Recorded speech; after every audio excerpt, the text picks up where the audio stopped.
je travaille depuis octobre 2023. Je suis chargée de refaire la section égyptienne du musée de Picardie. Et si certains n'ont jamais vu cette belle section, nous avons la plus belle collection de Hauts-de-France. On dépasse l'île, clairement.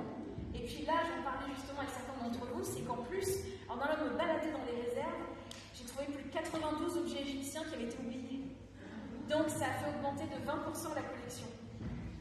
Donc on va avoir quelque chose d'absolument magnifique. Non seulement il y avait déjà la momie, mais en plus avec plein d'autres petits objets. On a notamment des éléments qui sont liés à la cosmétique.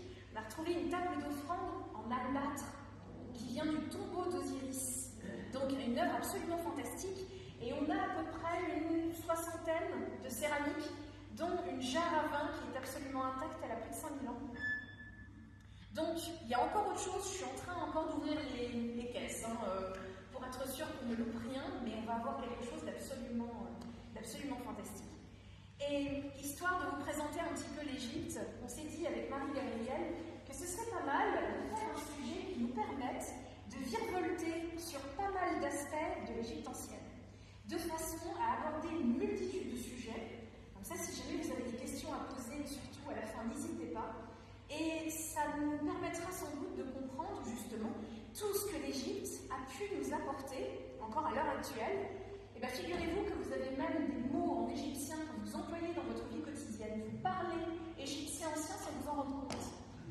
Vous avez des choses que vous avez en fait qui viennent du fond des âges. Et l'Égypte est extraordinaire pour ça. Et cette idée d'héritage, il y a une égyptologue qui en avait déjà parlé. Je suis sûre que vous la connaissez. Elle a été le professeur de mes professeurs. Donc elle a laissé une trace absolument remarquable. J'ai encore mon professeur de hiéroglyphe qui tremble à l'évocation de son nom. Elle était terrible apparemment pour, mais une très grande dame qui a été absolument extraordinaire et qui surtout avait le nez. Elle avait le nez sur beaucoup de choses. Et elle a écrit ce livre à la fin de sa vie, ça a été l'un des derniers qu'elle a pu écrire, et qui s'appelle Le fabuleux héritage de l'Égypte, où elle passe un petit peu en revue tous les éléments un peu à droite à gauche. Donc si jamais le sujet vous intéresse, je le recommande, parce qu'il est quand même assez bien fichu, avec une très belle iconographie. Et effectivement, elle aborde plusieurs choses que l'on va voir aussi un peu ce soir. Pour vous remettre un petit peu le contexte, l'Égypte ancienne, c'est plus de 4000 ans d'histoire. On joue sur cette chronologie. Alors, vous avez les périodes préhistoriques, c'est ce qu'on appelle l'Agada, on est au 4e millénaire avant Jésus-Christ. C'est à cette période, vers 3300 avant Jésus-Christ, qu'apparaît l'écriture. C'est ce qui nous fait basculer dans l'Antiquité. Votre Égypte, à l'époque, n'est pas encore unifiée. Vous avez des royaumes qui se battent autour. Et il y a un roi qui va réussir à unifier l'Égypte. Il s'appelle Narmer. Et c'est aux alentours de 3100 qu'il arrive à prendre le sud et le nord ensemble. S'ouvre alors ce qu'on appelle l'époque Tinnite. Tinnite parce que la capitale s'appelle Tis. Elle est dans le sud de l'Égypte. On ne l'a pas encore trouvée. Il nous manque la capitale des 2 premières dynasties égyptiennes. On est entre 3100 et 2700 avant Jésus-Christ, jusqu'à ce que vers 2700, un roi nous fasse basculer dans une nouvelle période. Ce roi, il s'appelle Djéser. C'est celui qui nous a fait la toute première pyramide. Bonjour Madame Loyer. Bonjour.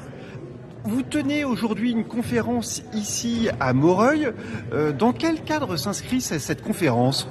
Eh bien, dans un cadre plutôt amical, puisque c'est la présidente, Marie-Gabrielle, qui m'a proposé de venir à Moreuil pour pouvoir présenter une conférence d'1h30 sur un sujet qu'on a choisi un peu toutes les deux et qui est celle de ce que le monde a récupéré de l'Égypte. Comment vous est venu le goût de l'égyptologie ? Alors en fait, c'est venu d'abord chez les Grecs anciens. Je trouvais les Grecs absolument extraordinaires. Et puis au bout d'un moment, je me suis rendu compte avec stupeur qu'il y avait une civilisation plus ancienne que les Grecs, c'est-à-dire les Égyptiens. Et quand j'ai commencé à m'y intéresser vers l'âge de 8 ans, j'étais un petit peu au départ circonspecte, avant de plonger dedans et ne plus jamais en ressortir. Est-ce qu'il y a une période historique de l'Égypte qui vous fascine plus qu'une autre ? Alors très sincèrement, moi c'est l'Ancien Empire. C'est entre 2700 et 2200 avant Jésus-Christ. C'est le temps des grandes pyramides. C'est là où on a des tombes absolument fantastiques. L'art est absolument exceptionnel. Il y a des tours de force incroyables. Pensez par exemple au scribe accroupi qui est au musée du Louvre. C'est de cette période-là et je la trouve absolument fascinante.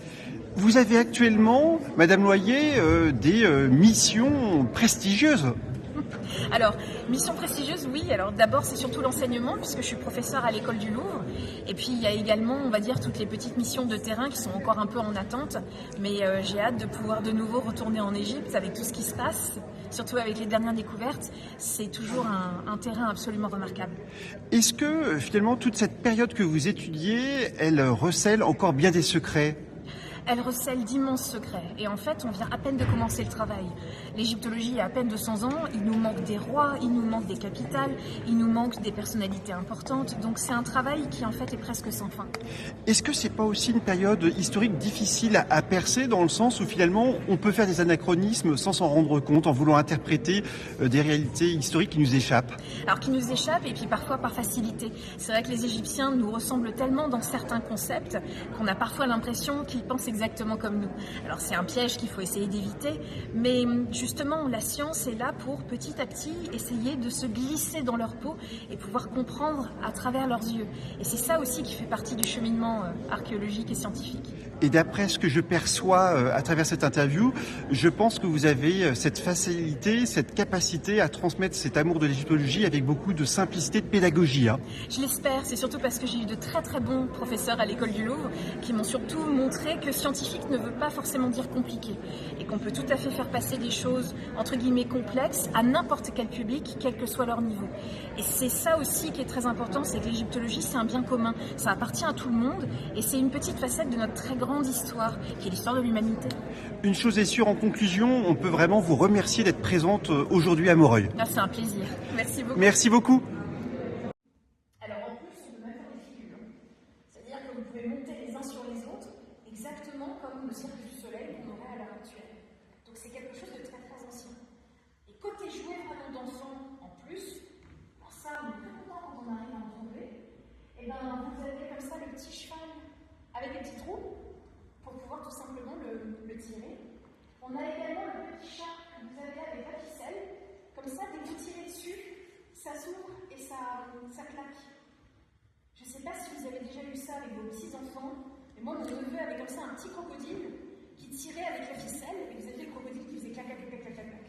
C'est exactement le même principe. Au musée du Louvre, c'est le jeu du serpent.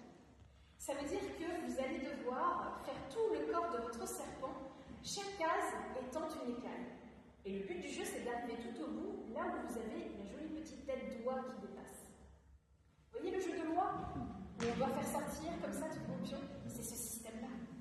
Et donc, on a comme ça des petits pions, tout dépend du plateau que vous avez. Alors là, c'était des tout petits pions un peu ronds, mais on a par exemple aussi le jeu du chien et du chacal. Là encore, on a un système de dés avec des baguettes, et selon si ça tombe sur une face noire ou blanche, ça vous donne un nombre. Et donc, le but du jeu, c'est de voir qui, entre les chiens qui ont les oreilles rabattues et le chacal qui a les oreilles un petit peu plus pointues, arrive à mettre tous ces petits bâtonnets du même côté. Autre chose de l'autre côté, le jeu du scénette. Là encore, vous avez comme ça cette espèce d'image en forme de T, et il y a des choses qui sont inscrites sur les cases. Si vous tombez sur la case de l'eau, plouf, vous plongez, vous êtes obligé de repartir au début. Par contre, vous avez une case qui est marquée très bon, excellent, là vous pouvez rejouer. Donc on a réussi à retrouver les règles. Et le mieux, c'est que là vous avez la version du voyage, elle est toute petite, et vous avez même le petit compartiment pour ranger vos pions ou alors vos osselets. Vous avez déjà des osselets. Et dans ça, je vais peut-être réveiller des souvenirs, mais c'est exactement les petits jeux de poche qu'on avait dans les années 90 dans la voiture, quand on devait faire 8 heures pour pouvoir descendre comme ça, par exemple, sur la Côte d'Azur. Ce mot tout à l'heure de Néfer, celui qui disait bon, excellent, c'est ce qui vous a donné Nénuphar. Alors, effectivement, vous pouvez l'écrire comme ça. Mais l'Académie française recommande de l'écrire avec un F, ce qui serait plus proche de la graphie originelle. Hebeni. Vous voyez, le dernier signe, ça ne se prononce pas. C'est généralement ce qu'on appelle un déterminatif. Ça vous donne l'idée de votre nom. C'est extrêmement Mais on a encore des très très belles découvertes à faire au fur et à mesure.